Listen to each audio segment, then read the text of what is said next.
Now, while this initiative may be noble, question is whether these CEOs will address other key issues within their own ambit that have perhaps accentuated South Africa's unemployment woes.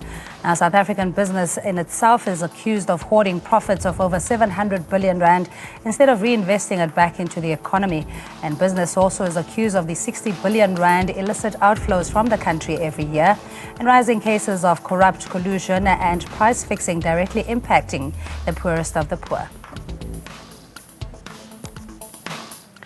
And joining us in studio, Dennis George, a Federation of Unions of South Africa Secretary General, otherwise known as FEDUSA, and Vukile Hlongwa from the Progressive Professionals Forum as the Secretary General of the Young Professionals, and we have Stefan Lauber, Ubuntu Initiative Executive Director, in studio. Good evening to all our guests, and welcome to the show.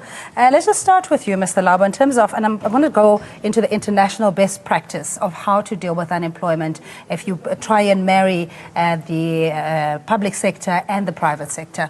Best practice in your view? We have in Central Europe what we call a dual education system.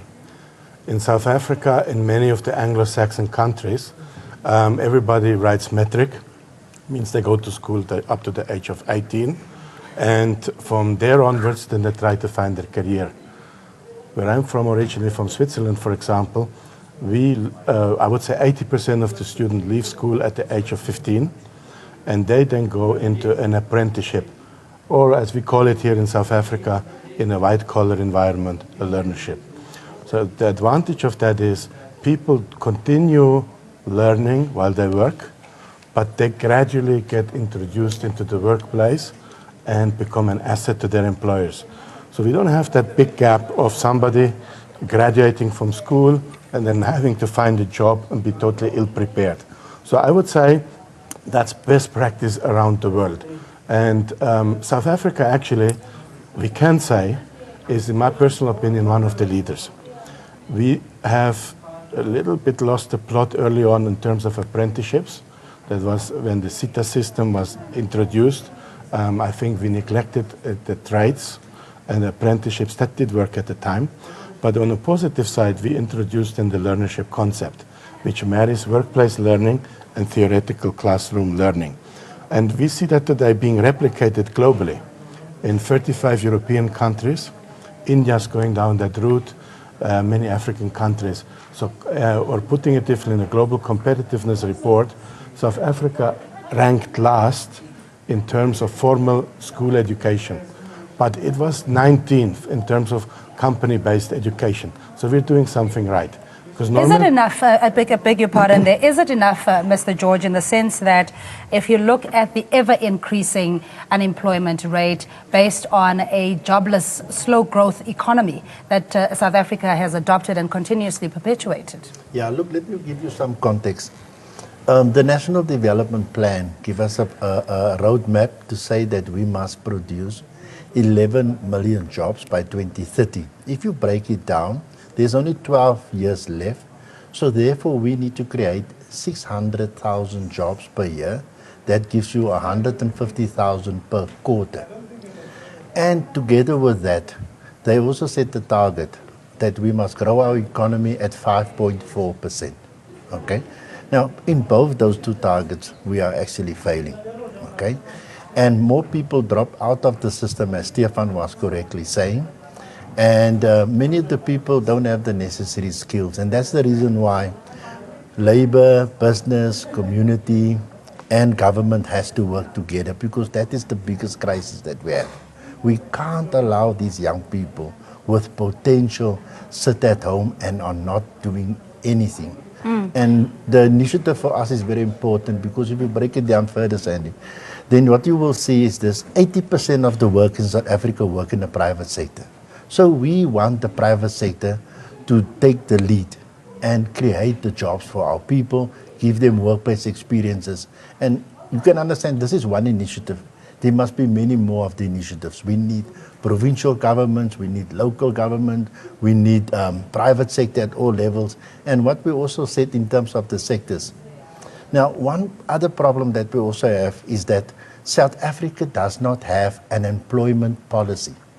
Now, in terms of the international best practice, the International Labour Organization require governments to ratify the Employment Convention policy recommendation and convention, and we have not even recommend that. That's the reason why we don't know where to put the different pieces of the puzzles together.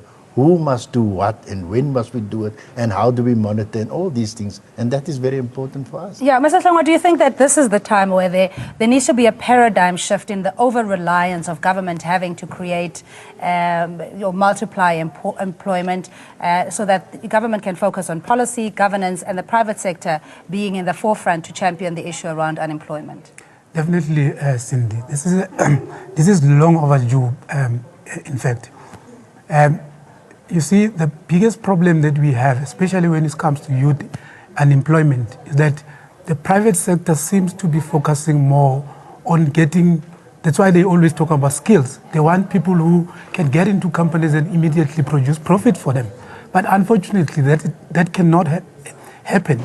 And the private sector need to dedicate time into developing young people.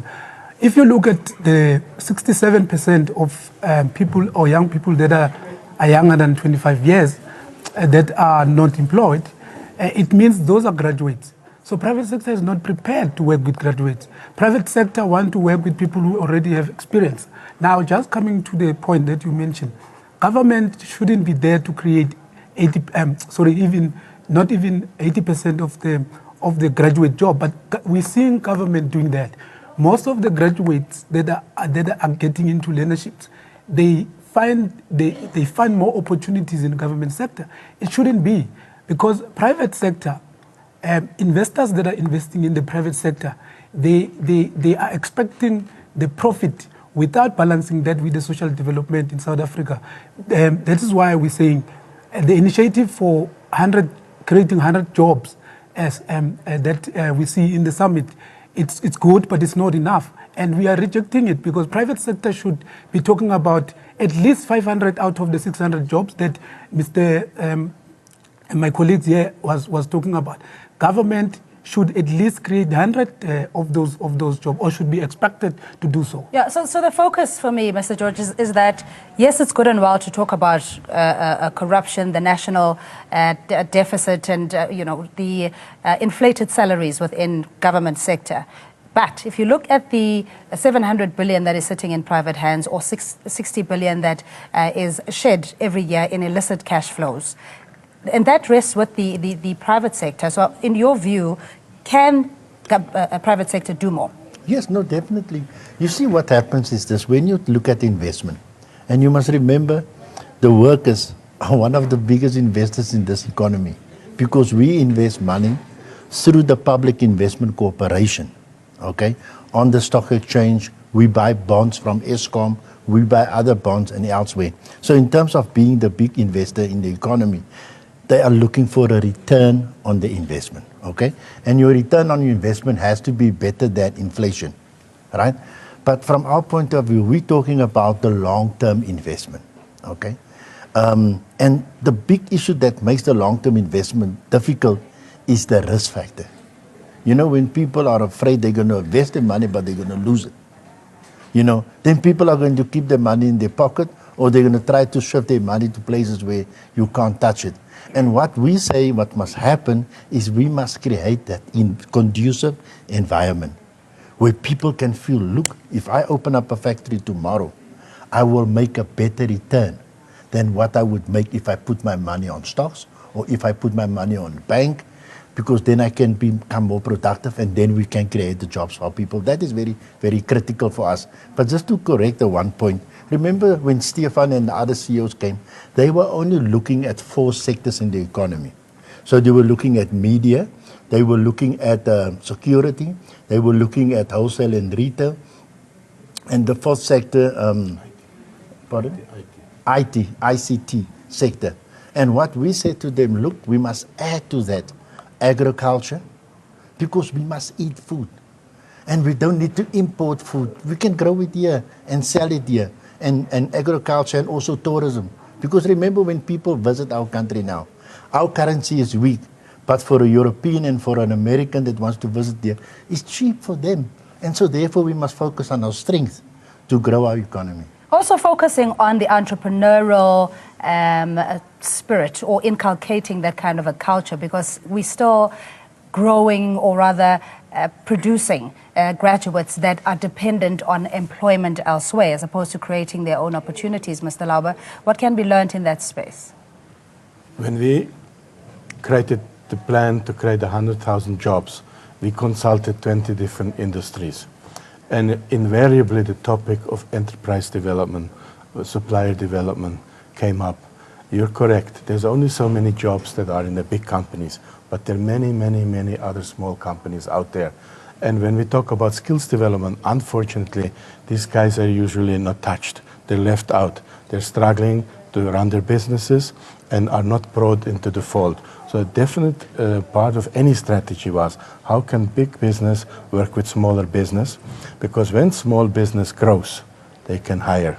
Then the second thing is digitalization was a big topic. As the world becomes more and more technically enabled, we're going to have job losses. So the future of work is called sometimes a gig economy. People who are contract workers, freelancers. And these people need to be entrepreneurs, because you're now a one-man, one-woman business. So I think we need, from the school days already, inculcate the spirit of entrepreneurship, and we need to put the necessary mechanism in place to help the small entrepreneur to get going, and big business to support the small guy. Is business already doing that adequately enough, especially in growing township enterprises, township economies, where communities can own their own means of production? They have facilities to financial services and even credit facilities. Mr. Hlongwa, you think there's a space there, but it would require some policy reform, because at the moment it's quite rigid and it's only monopolized by a few. Definitely. Look, we can have as many opportunities in the townships and all over the place, but are they sustainable? In other words, do we just do it because we have to do it, or someone will benefit by doing? Because the supply development programs that we have in South Africa currently, they are more focusing on us, or the big corporates achieving certain scores in terms of them doing business with government. But it's not really looking at sustaining what you give to people, what you give to these township entrepreneurs. But secondly, Cindy, our focus is more on the graduate creating jobs or doing interviews. It cannot happen. It's not possible. For you to be able to run a sustainable and profitable and successful business, you need to have been in the industry. You need to have been exposed into that industry. After 10 years only, I started my own business, and that's why it's successful. But we are expecting people to jump from matric and open business that are going to employ people. It's not going to happen. I also like to double that up, okay? I think this is a common myth that you're young and therefore you're full of energy and creativity, and therefore go out there, fish for yourself, and you shall be successful. I'm an entrepreneur myself, you're an entrepreneur. We both know how hard it is, okay? So that whole assumption that the young kid will just go and shoot the lights out, I think it's unrealistic. We had Bill Gates who did it. We had Zuckerman from Facebook who did it. But these are a few cases amongst them, a lot of people. So I totally agree with you. If you do not have the knowledge on how to run a business, you're not going to succeed. Yes, so but you at least need the opportunity. And if you just take example, the township economies, where it was anchored mainly by informal traders or spaza shops, etc., the dichotomy then came in terms of survival and coexistence. The big shopping centers being put there and taking away those opportunities as opposed to embracing what was already there. Let me just come in there. Look, you spoke about the township economy, okay? And I know the Gauteng government is having a massive program to provide support, for our township entrepreneurs. But just to mention two other areas, there's two sectors that is totally dominated by black people. And we actually look beyond it. The one is the taxi industry, and the other one is soccer. Now, we don't see that as an industry, but it is an industry. Okay, people play soccer weekends, it creates jobs, it keeps entrepreneurs busy and going. So we must strengthen those things, okay? The other thing that I wanted to mention, the new phenomenon that came in is Uber. Then you find a person, buy a car, get the software and it gets going. There was competition coming in there now because Uber used to have a monopoly. Now there's a South African product called Taxify. Taxify is asking less than Uber. And so more people, most of the guys... It's also multinational, but I get your point. Yes, the one I'm saying to you is this, look, you need to have that passion. You want to be a person that wants to do and solve other people's problems, and that is very critical. Yeah, but that in itself is also, you could say it's dominated by black people, let's say in the taxi industry, but not the manufacturing. It's not the vertical value chain thereof. You're still reliant, dependent on finance from a third party, having to pay exorbitant interest rates and barely surviving. But that is a support the government must provide. You see, if I'm going to pay a lot of money for the cost of capital, it's going to make me uncompetitive. If you go tomorrow to the IDC with a brilliant business plan, I guarantee you 2 out of 100 will be helped. The other 90 will be turned away. I mean, that's the problem that our people are facing. The Chinese don't have the same problems like we have because their government support them. So again, policy reform from what I'm hearing. Can I double up what you said earlier about the integration of the value chain, or what you said about the township economies? If you would add up all the money that people earn in a township, these are massive and massive amounts, okay? But most of that money leaves the township again because there's no manufacturing taking place into the township. So when we had our wholesale and retail discussion, the task team for that sector, we came to that conclusion. How can we bring productive enterprises into the township? For example, why must we not produce our own bread, just to give an example, okay? And there's candles and so forth. And how can we bring the issues, the goods that are consumed in a locality, manufacture them there? The second thing is, how can we help the small trader? So we came up with a concept called a business in a box. Business in a box is all the best practices, all the training that needs to go along. Let's provide that. We are also working with a company called Bodybox, who has an app in place where the spaza shop owner can order online immediately what he wants, and township entrepreneurs deliver the good to the spaza shop. So you're correct. We need a total rethinking of the value chain, from production to wholesale to retail, and that is one of the topics. So very important for the Job Summit. It's more than just well wishes of good intentions, but we have practical intervention in place to create those jobs. Okay, Mr. Hlongwa, a good initiative nonetheless, even with notwithstanding the challenges ahead. Definitely a good initiative, but obviously it is not enough by the private sector. And just 2 points on the township economy. I think my colleague spoke about the malls that are being brought into township, but the problem is those malls are not accommodating the township entrepreneurship because the rental, first of all, is very high. But second point is, people from township, they don't want people to bring anything. They have these manufacturing companies there. They have all those things. What they need is they need support in terms of finance. They can do it themselves, but they need support in terms of skills, in terms of finance. All right, gentlemen, we're going to have to leave it there. Thanks indeed for your time. And you at home on social media will keep you updated on the developments or the next community engagement with regards to the Job Summit. And